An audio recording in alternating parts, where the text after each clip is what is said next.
Perkenalkan, nama saya Sari Kristiani Julieta dengan NPM 161201111 dari kelas 3 Logistik D. Saya akan menjelaskan materi dari sebuah jurnal yang berjudul Awareness and Demand for 100% Halal Supply Chain Meat Product oleh Syed Ghazali Al-Qudsi.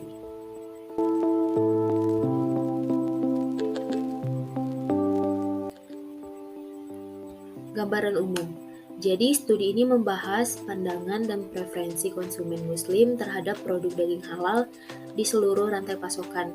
Studi ini bertujuan untuk mengungkap persepsi konsumen terhadap persyaratan makanan halal dan rantai pasokan halal serta dampaknya pada preferensi pembelian mereka terhadap produk daging halal.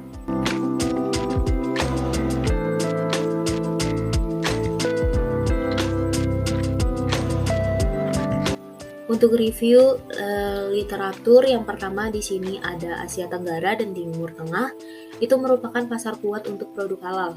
Yang kedua, agama. Agama itu merupakan salah satu faktor yang membatasi konsumen pangan, khususnya konsumsi daging. Jadi, Islam juga menganjurkan moderasi dalam konsumsi. Namun, interpretasi moderasi ini dapat berbeda-beda, tergantung dengan sikap dan perilaku konsumennya tersebut terhadap makanan yang ditentukan oleh faktor individu ataupun dengan faktor lingkungannya.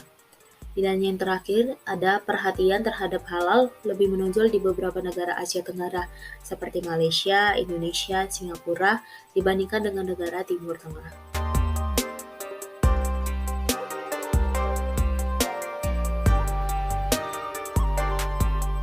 Untuk metodologinya sendiri ada beberapa.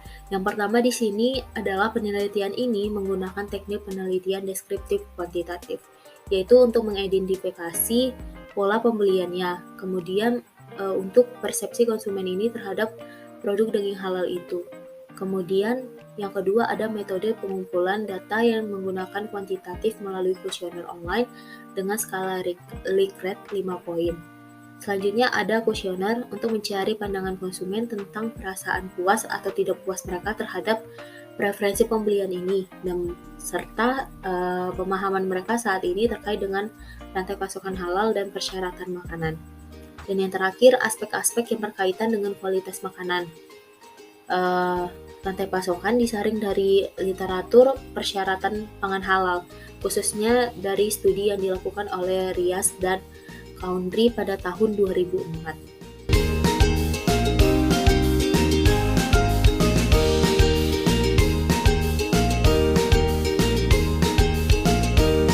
Selanjutnya dalam bagian hasil ada 5 jenis data yang dilakukan untuk menyelesaikan dari hasil penelitian ini. Yang pertama itu jenis data menyelidiki preferensi pembelian konsumen terhadap produk daging halal. Yang kedua, menyelidiki pendapat umum konsumen terkait dengan persyaratan makanan halal.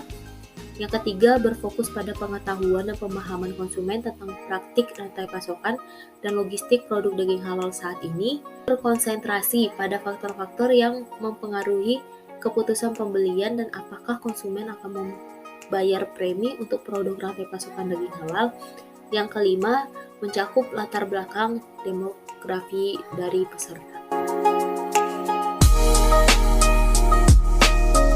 Selanjutnya ada tingkat respon. Untuk yang pertama yaitu konsumen muslim melalui portal jejaring sosial seperti Facebook, email dari perusahaan untuk berpartisipasi dalam survei online. Yang kedua, dikirim dalam 10 asosiasi muslim melalui website perusahaan mereka. Yang ketiga, peneliti mengharapkan 500 konsumen untuk menanggapi undangan, tetapi untuk perhitungan akhirnya hanya 200 peserta saja. Dan dari 200 peserta itu, 130 orang dari Singapura, 40 orang dari Malaysia, dan 30 orangnya lagi dari Australia. Untuk tingkat responnya secara teknis itu dapat dihitung menjadi 40% dari ukuran sampel yang diproyeksikan. Caranya dari 200, yaitu 200 tadi dari 200 responden dibagi 500 jumlah yang diharapkan dikali dengan 100. Didapatkan hasilnya 40%. Dan yang terakhir, sulit untuk mengukur tingkat respon survei online secara akurat karena lalu lintas internet itu bisa saja kecil atau bisa mencapai jutaan.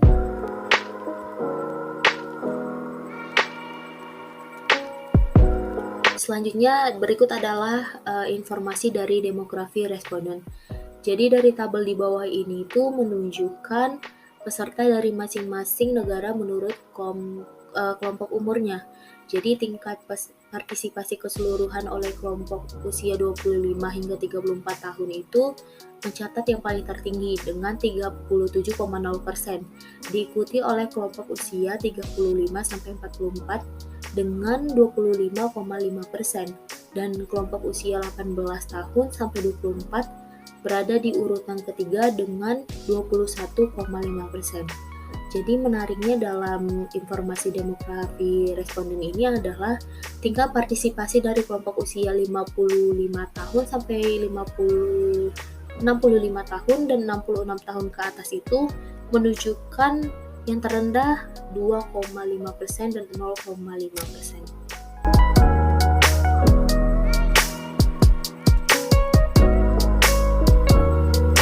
Selanjutnya di sini ada atribut dari data preferensi pembelian konsumen. Jadi diantaranya dalam atribut ini, dalam data tabel ini ada harga produk daging halal, tampilan logo dan sertifikat halal, penyimpanannya, kemudian peternakan ke pengecer, dan yang terakhir kebersihan toko dagingnya atau supermarket. Nah, jadi dari data tersebut menunjukkan bahwa 62% konsumen itu menempatkan tampilan logo dan sertifikat halal sebagai prioritas utama dalam membuat keputusan untuk membeli produk daging halal dan diikuti oleh pengamatan 100% rantai pasokan halal dan logistik dari peternakan ke pengecer. Kemudian atribut yang menunjukkan perbedaan paling besar adalah kebersihan toko daging, pasar basah dan supermarket yang dipilih oleh konsumen masing-masing dari Singapura dan untuk sedangkan konsumen dari Australia dan Malaysia itu memilih kebersihan sebagai prioritas masing-masing bagi kedua negara tersebut.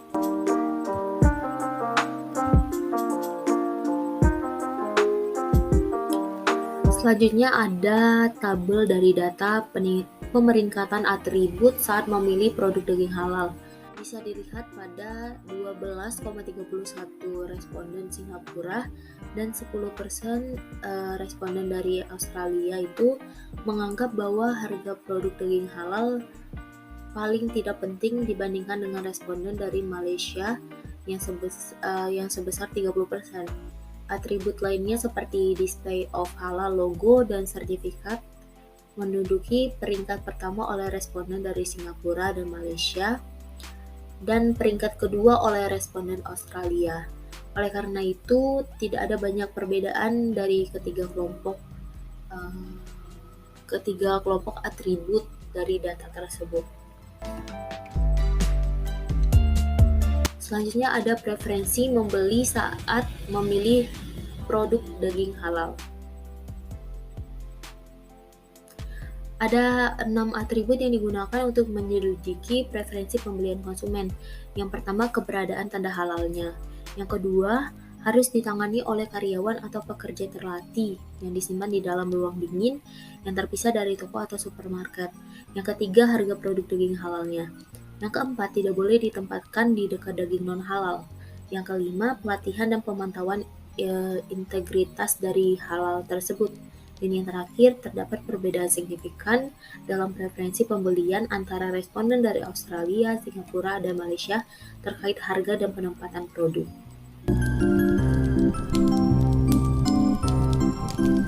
Selanjutnya ada kesadaran 100% halal supply chain untuk produk daging halal. Ada 5 pernyataan diselidiki dari bagian ini, jadi responden dari 3 kelompok tadi yaitu Singapura, dan Malaysia, dan Australia. Yang pertama, untuk skor rata-rata 4,06 itu untuk produksi dan pemprosesan dan distribusi produk. Untuk rata-rata skor 4,81 itu dinyatakan bahwa makanan tidak boleh mengandung apapun dalam penyiapan atau pengolahan dalam produksi daging halal ini. Selanjutnya untuk skor rata-rata 4,71 bahwa aturan makanan halal harus diterapkan pada produksi, penyimpanan, transportasi, distribusi. Selanjutnya ada untuk skor 4,78, yaitu bahwa produk daging halal dan non-halal harus disimpan secara terpisah. Dan untuk rata-rata skor 4,8, bahwa standar kebersihan dan sanitasi yang ketat harus dipatuhi selama pemrosesan makanan halal. Dan yang terakhir untuk skor rata-rata 4,63 secara keseluruhan, konsumen dari 3 negara percaya bahwa sangat penting untuk memenuhi dan mematuhi persyaratan makanan halal. Selanjutnya ada kuesioner terbuka atau online.